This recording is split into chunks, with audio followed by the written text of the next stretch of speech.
রাধে রাধে। দিনের শুরুটি করলাম রাধারানীকে দিয়ে, আর এই যে আমার মহাপ্রভু।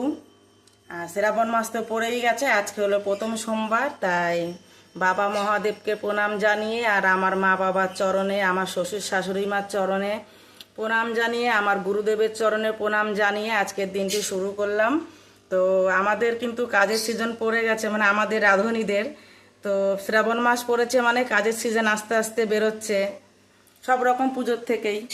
তো শ্রাবণ মাসে আমি প্রথম সোমবার মানে ঘরেই বাবাকে জল অর্পণ করেছি, আর করব লাস্টের সোমবার করব আর কি। তো তোমরা সবাই ভালো থেকো, আর আমাকে যেভাবে সাপোর্ট করছো সেভাবেই করো, ঠিক আছে? অনেক অনেক তোমরা সময় আমাকে দাও, কিন্তু সেই আন্দাজে আমি তোমাদের সময় একদম দিতে পারছি না। বন্ধুরা, তোমরা রাগ করো না, জানো তো বাইরের কাজ করা একটা মেয়ে ছেলের কাছে কতটাই কঠিন, অনেক কঠিন। ঘর সামলে তো সব দিকেই আমাকে সামলাতে হয়। তা তোমরা যেরকম আমাকে সাপোর্ট করেছো, বন্ধুরা সাপোর্ট করছো, সেরকম করো। রাখছি, টাটা, সবাই ভালো থেকো, সবাইকে শ্রাবণ মাসের শুভেচ্ছা রইল।